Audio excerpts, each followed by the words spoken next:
J'aime, vous le savez, partager des moments qui m'ont touchée dans la vie. Et là, c'est encore une histoire. C'est l'histoire d'une personne que je connais qui est aide-soignante. Et elle est aide-soignante dans un EHPAD. Et un jour, elle a vu arriver une femme qui a proposé de faire des animations, mais cette femme avait 65 ou 68 ans.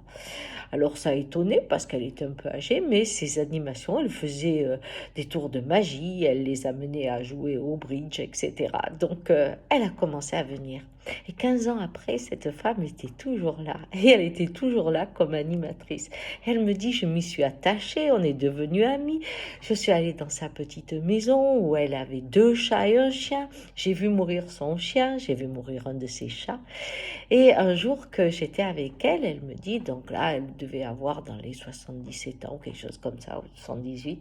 Cette femme me dit, tu prendras mon chat s'il m'arrive quelque chose. Elle était toute seule, elle avait eu un fils unique qui était décédé, qui n'avait pas eu d'enfant, et elle avait perdu toute sa famille.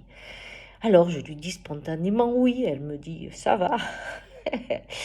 Et puis le temps passe et elle a un accident. Elle tombe, on l'amène à l'hôpital, je m'occupe de son chat et là, très vite, son état se dégrade. Je vais la voir et elle se réveille et me dit, s'il te plaît, amène-moi mon chat. J'ai jamais dormi sans mon chat, il a 15 ans, ça fait 15 ans que je dors avec lui. Il faut que je le caresse pour m'endormir. Et elle me dit, écoute, j'ai essayé, j'ai demandé si je pouvais l'amener. Elle me dit, je sais bien que toi, tu es la révolutionnaire, tu le ramènes en cachette, mais je ne peux pas faire ça. Alors, elle me dit, qu'est-ce que tu penses? Je lui dis, d'abord, moi, je ne l'aurais pas fait. Attends, maintenant, avec cette réglementation, on ne s'en sort plus. Puis je lui dis, mais elle a perdu son esprit, elle est vaillante. Elle me dit, oh, tu sais, là, elle la perd un peu, mais son obsession, c'est de pouvoir avoir son chat. Je lui dis, prends une peluche. Prends une peluche de chat. Elle me dit, tu rigoles. Je dis, prends une peluche de chat. Et tu peux toujours essayer. Elle voit plus très bien, elle est malade. Tu dis elle perd un peu la tête, on verra bien. Je dis, bon, allez, écoute, je vais essayer, mais si je me fais jeter, je penserai à toi. Et donc, elle y va. Et puis, elle trouve une peluche de chat, mais vraiment, vraiment très, très proche au niveau du poil du chat.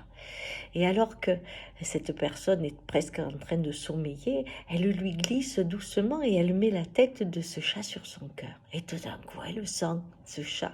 Elle caresse, elle dit, oh mon Dieu, tu l'as ramené, mais il est fatigué. Tu vois, il est comme moi.